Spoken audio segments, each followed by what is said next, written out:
Ang gagawin ko naman ngayon ay magdadiagnose ako ng power window motor.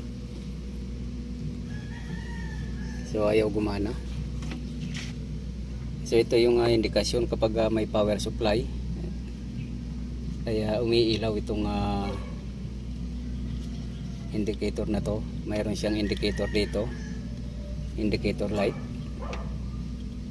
So makikita natin pag may power supply. Ito ay wala. So ibig sabihin na wala siya ng power supply papunta dito sa may pinto na to. So yung fuse ay kumpleto naman, walang sira. So ibig sabihin ng yung sira nito ay after fuse ay papunta dito yung power supply ay mayroong naputol na wire.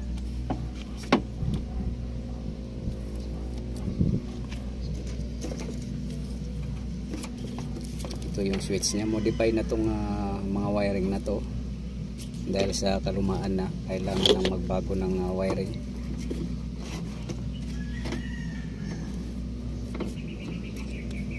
Ito yung positive power. Kumuha na lang dito sa red and black.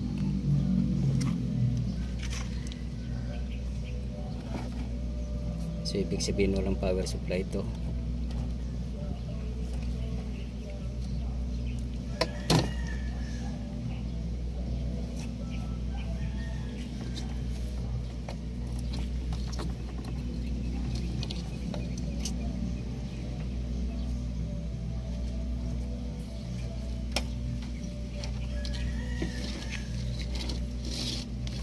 At mayroon akong nakitang positive power dito.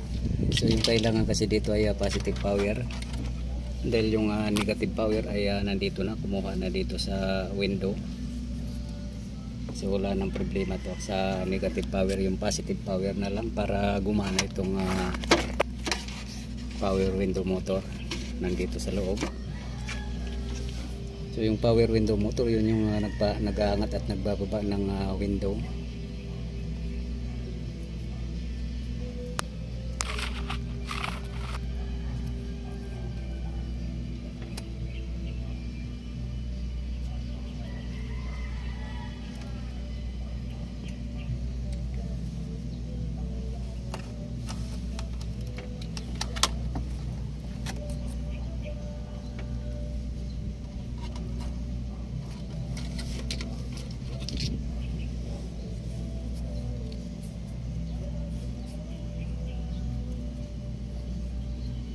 So ang gagawin ko dito ay since itong sasakyan na to ay minamadali gagamitin, so lalagyan ko muna siya ng power supply.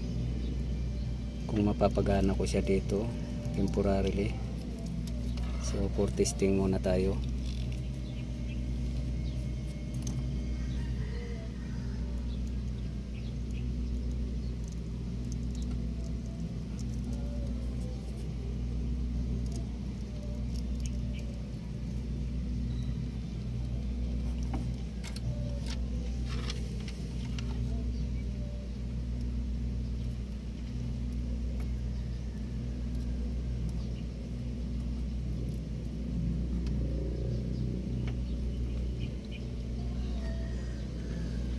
So yan, bali nagja-jump lang muna tayo para makita lang. At ayan, may lumabas na ilaw. Try natin.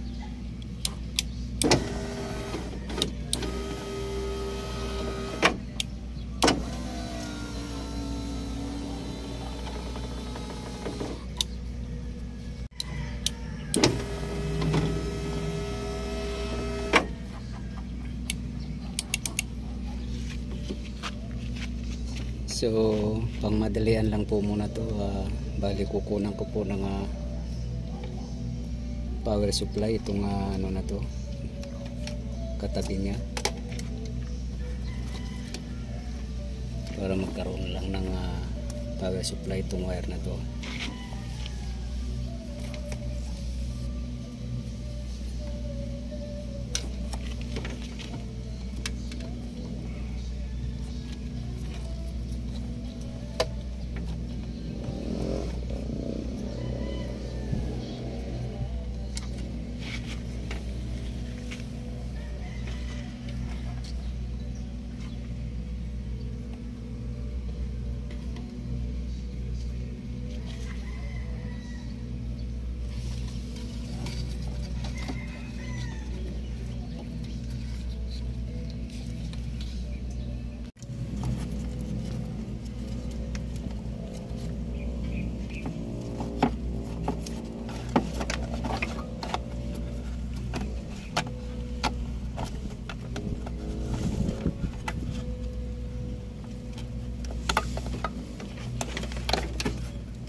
So saka ko na lang gagawin to kapag medyo babakante ng matagal-tagal tong sasakyan na to.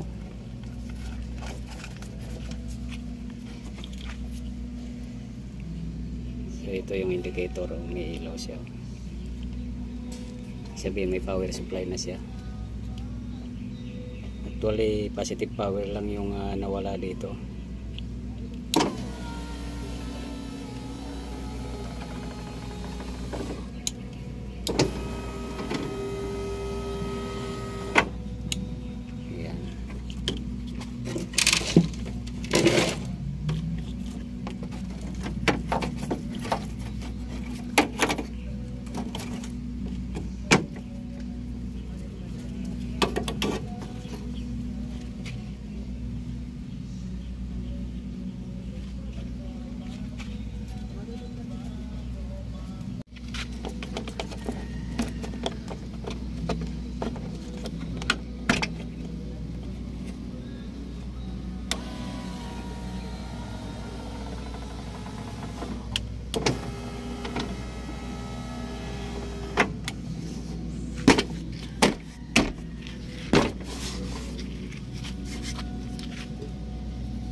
So okay na po siya. At hanggang dito na lang po muna ang video kong ito. Please like, subscribe na lang po and hit notification bell para sa susunod na mga video. God bless all po.